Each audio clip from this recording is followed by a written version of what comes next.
What's going on, guys? Welcome back to another episode of Anime Kitchen, the show where we bring the food of anime and other media to life. Today's episode, I'm super excited because we're going to be making Baozi from Pixar's short film Bao. This is one of my absolute favorite short films by Pixar, and it's also a very big nostalgic thing for me because I grew up eating a lot of Baozi.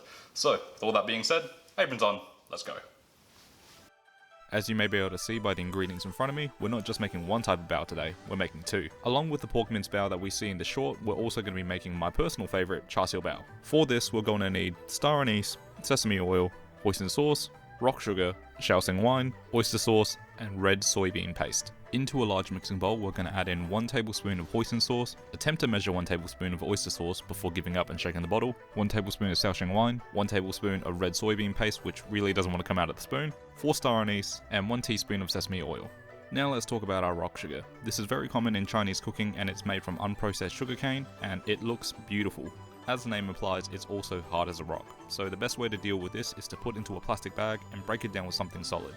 I don't recommend using a soft wooden rolling pin like I am here because I ended up denting it a fair bit and I didn't realize I had damaged it until my fiance pointed it out, so whoops. Once the rock sugar is crushed up, add it into your mixing bowl and then stir everything together until thoroughly combined. Once the marinade ingredients are all combined, we're going to throw in a 500 gram center cut pork fillet and toss it thoroughly in the marinade. When it's all good and coated, we're going to cover the bowl in plastic wrap and let this marinade in the fridge for a minimum of 6 but preferably 24 hours. Now for our bao dough, we're going to start by combining 250 milliliters of warm water with 3 tablespoons or 60 grams of sugar. Stir this until the sugar is fully dissolved before adding in 7 grams of dried yeast and setting aside for 10 minutes. Next up, in a large mixing bowl, we're going to sieve in 400 grams of all-purpose flour before adding in the yeast mixture along with 2 tablespoons of vegetable oil. Mix this together with a spoon until it starts to form into a rough dough before turning out onto a floured work surface.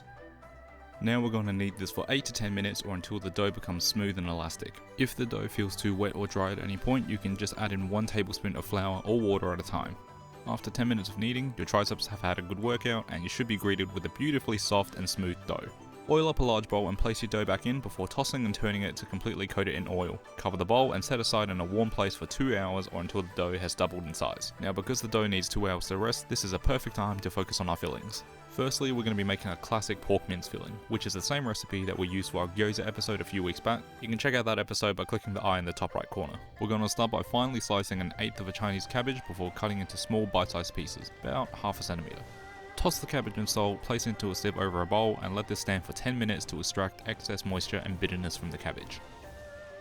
In the meantime, we're going to finely slice 2 spring onions, peel and grate both a 2 centimeter knob of ginger and the same thing with 1 clove of garlic, and then we're going to throw all these into a mixing bowl.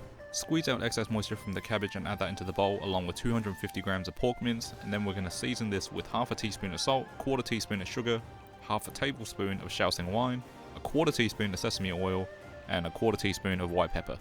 Mix all this together in one direction until the mince turns into a thick pasty texture. Taste this for seasoning by cooking off a small piece in some boiling water and then adjust the seasoning if it's required. Cover with plastic wrap and let this rest in the fridge until it's needed. Now let's get back to our char siu.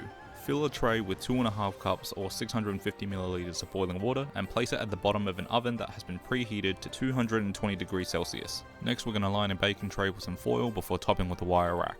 Remove your char siu from its bowl, wiping off and reserving the excess marinade. Place the char siu onto the wire rack and cook this for 10 to 15 minutes.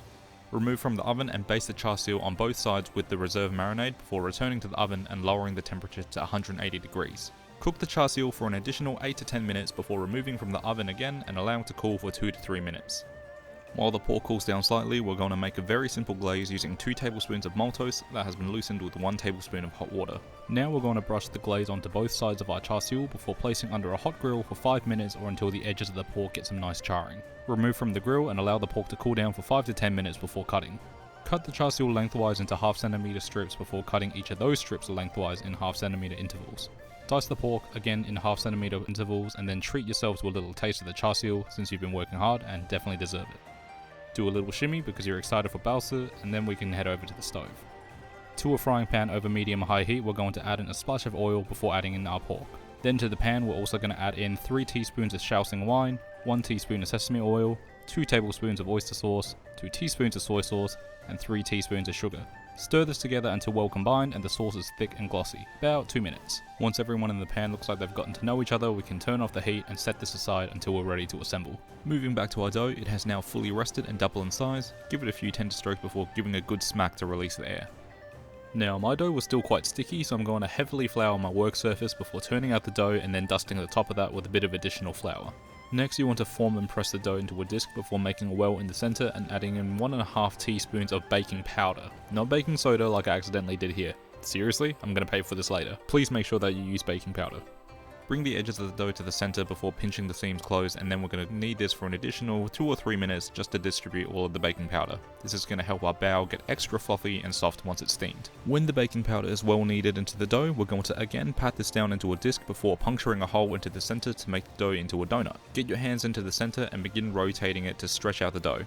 Cut this into 2 lengths before reshaping into logs as necessary, and then we're going to divide the dough into 12 or 24 segments depending if you want small or big boy baozi.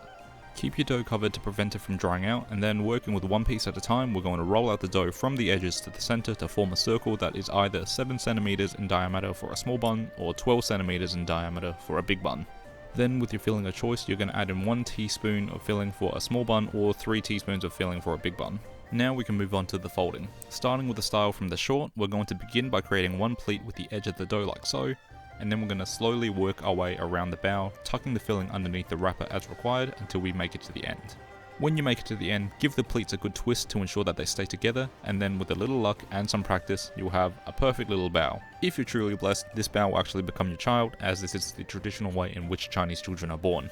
Now if you're into a more rustic looking bao, the simpler way to do this is to simply roll out the dough and fill it as before, and then this time instead of pleating it, we're going to bring all the edges together up to the center and pinch them before giving it a slight twist, and this will create a very rustic and simple looking bao. And typically speaking, this is the type of thing that you're going to see when you go get a Char Siu bao at a yum cha place. Place your completed bao onto a square of grease-proof paper and place them into your steam basket, ensuring that they have ample space between each other.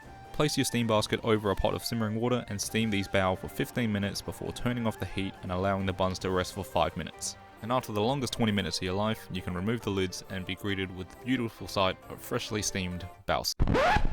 Like I said earlier, don't use baking soda by accident in this recipe. Unfortunately, I had spaced out during the dough making process and folded in baking soda instead of baking powder during the second kneading process. This left me with patchy, brown and metallic tasting buns.